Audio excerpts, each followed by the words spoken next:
Assault, my channel all about sports and interesting topics, and I'm Sean.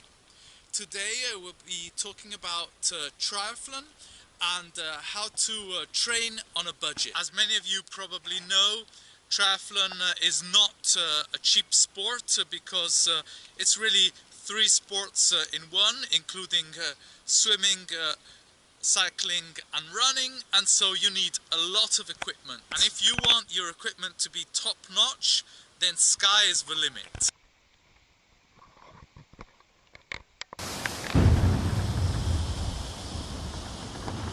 One nice thing about triathlon is that you can actually train open air, and it's been proven in these COVID times that to be open air is the best way of preserving your health. So I'm going to take advantage of living in a city like Naples, which is on the sea.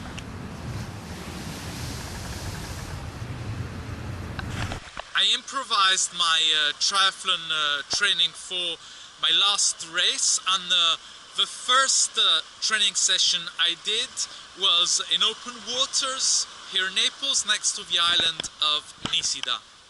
But I soon realized that those waters can be a little bit choppy, and it might just be dangerous for me to be training solo out there without no one knowing I'm even swimming. So I found my ideal training ground here in Bagnoli, where the waters are not so deep but a little bit shallower. And I've been swimming here regularly, doing 4 laps from this beach that I'm going to show you in a second to the next beach, over a distance of about 700-750 meters.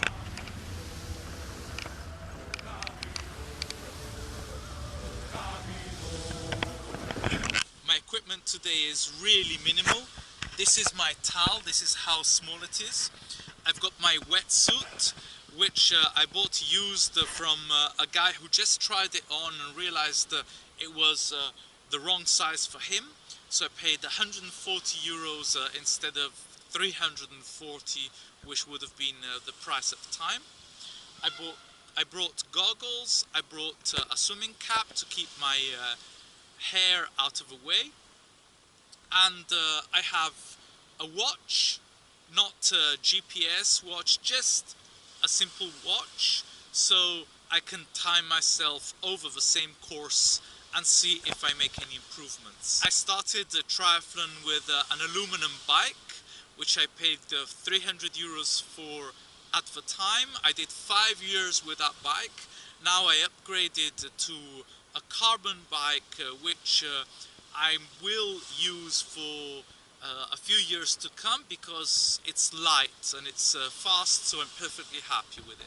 The sea is quite choppy today, so I'm not expecting any improvement. I might even be slower, but this is a good experience because when you go into a competition you never know if the sea is going to be calm or choppy. So to follow a straight course while you're swimming, you have to raise your head every 4 to 8 strokes to see where you're going, and you have to point a large object that is really easy to spot.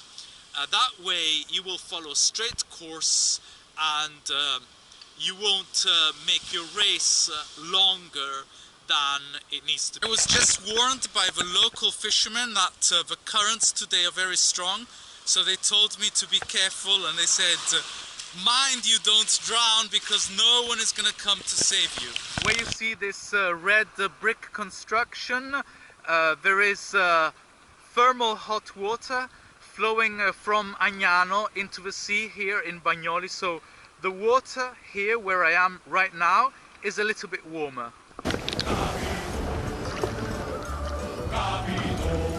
I safely arrived to the other side. This beach I call La Veronica because there's a bar called La Veronica just above it. Yes, the sea was indeed choppy and it threw me off my course. It took me 16 minutes instead of 15 minutes 30 seconds. So maybe I lost 30 seconds, and that is still quite good. The water is murky, and right in the middle between the previous beach and this one, there's a little rock formation that you always need to avoid, especially with waves, because it's just a little shallow. This is what it looks like underwater.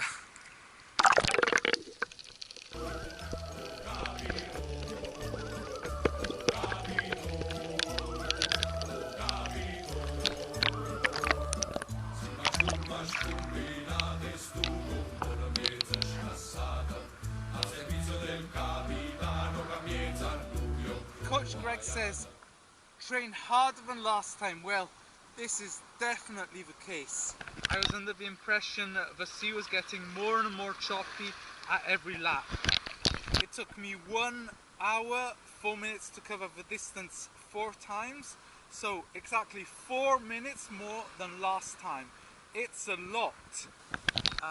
This is a place that also allows you to run. So last time I came here, I ran before swimming. You can do whichever first. The important thing is you do the sport that you want to improve the most first, and so you can either run or swim first accordingly. Just to give you a little context, this is a place of ancient fishing traditions. It's also a working class district because there used to be a steelworks here, which partially ruined the environment but gave people many jobs. 80,000 people used to work here, so many of the people who live here are former workmen. And there is a fleet of fishing boats here. They're mostly rowing boats with very small engines.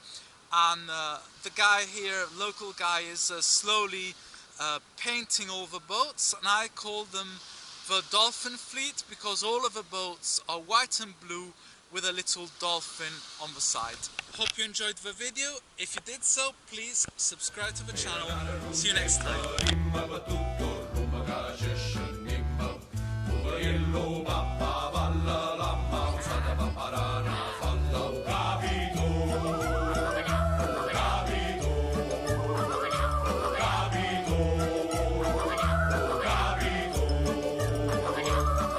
Sirena, non so guardia, ci fanno fissa e sana.